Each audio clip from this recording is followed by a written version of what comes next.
Swastiastu, perkenalkan nama saya Vina dari kelas 12 Bahasa. Di video ini saya akan menjelaskan 3 materi, yaitu pertama, perkembangan politik pada masa demokrasi terpimpin.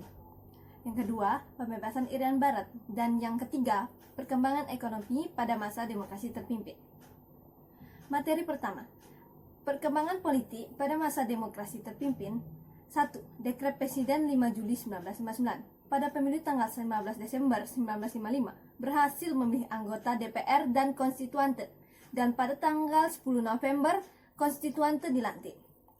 Pada tanggal 3 Juni 1959 konstituante mengadakan reses atau masa istirahat, yang ternyata itu adalah masa istirahat selamanya untuk konstituante. Gagalnya konstituante dalam melaksanakan tugasnya, serta rentetan peristiwa politik keamanan yang mengguncang persatuan dan kesatuan bangsa, mencapai puncaknya pada bulan Juli 1959. Pada hari Minggu, tanggal 5 Juli 1959, pada pukul 17, dalam suatu upacara resmi di Istana Merdeka, Presiden Soekarno mengeluarkan dekret presiden yang berisi sebagai berikut. 1. Pembubaran konstituante. Yang kedua, tidak berlakunya UUD 1950 dan berlakunya kembali Undang-Undang Dasar 1945. Pembentukan MPRS dan DPAS, pelaksanaan demokrasi terpimpin. Masa demokrasi terpimpin dimulai dengan berlakunya Dekret 5 Juli 1959 sampai berakhirnya kekuasaan Soekarno. Pada tahun 1966, Presiden Soekarno mengeluarkan Dekret Presiden sebagai upaya menyelesaikan masalah negara yang semakin mengkhawatirkan. Berlakunya Dekret Presiden ini memiliki sisi positif dan negatif. Masa ini disebut sebagai masa demokrasi terpimpin karena demokrasi di Indonesia pada saat itu mengandalkan pada kepemimpinan Presiden Soekarno. Oleh karena kekuasaan presiden yang mutlak itu mengakibatkan penataan kehidupan politik menyimpang dari tujuan awalnya, yaitu untuk menciptakan stabilitas politik yang demokratis menjadi pemusatan kekuasaan di tangan presiden.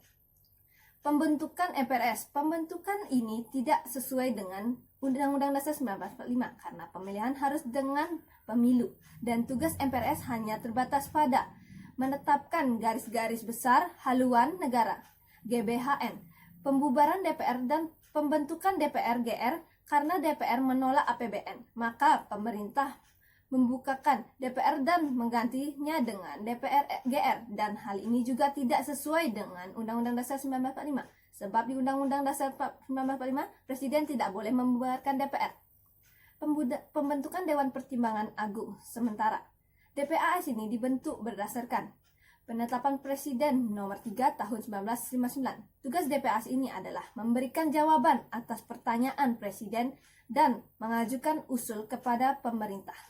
Dan pelantikan DPAS ini berlangsung di Istana Negara pada tanggal 15 Agustus 1959. Dan pembentukan Front Nasional. Tugasnya adalah menyelesaikan revolusi nasional, melaksanakan pembangunan dan mengembalikan Irian Barat. Pembentukan Kabinet Kerja.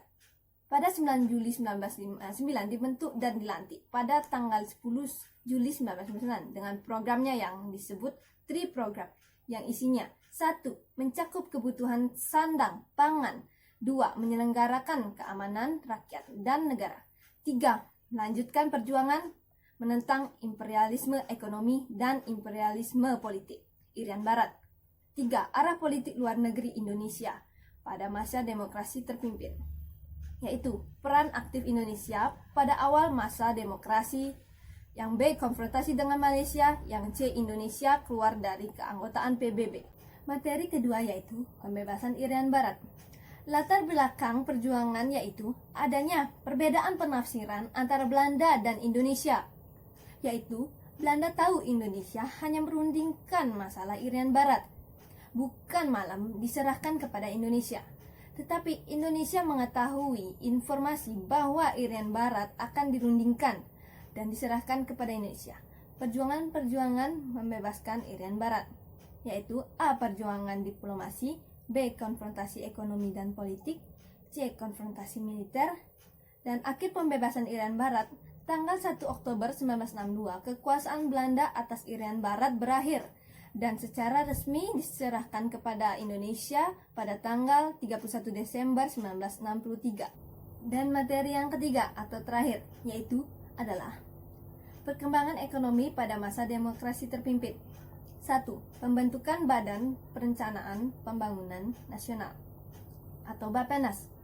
Untuk melaksanakan pembangunan ekonomi, Bappenas dibentuk pada tanggal 15 Agustus 1959 dan pada tahun 1963 Bappenas diganti nama menjadi Bappenas. Penurunan nilai mata uang atau devaluasi.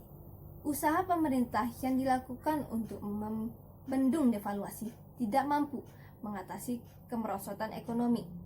Dan 3. Deklarasi ekonomi atau DEKON. DEKON malah tidak bisa mengatasi masalah kesulitan ekonomi dan inflasi karena ekonomi lebih bersifat politik dan tidak ada kontrol. Pengeluaran negara cukup besar dan struktur ekonomi menjurus ke arah statisme. Kebijakan lain pemerintah. Pemerintah mengeluarkan peraturan tanggal 17 April 1964 yaitu KOTOE dan KESOP. KOTOE bergerak secara sentralistik untuk mengatur perekonomian negara. Sedangkan tujuan dibentuknya KESOP adalah meningkatkan sektor perdagangan. Dan sekian materi yang dapat saya sampaikan dalam video kali ini. Jika ada kesalahan, saya mohon maaf. Om Santi Santi Santi Om.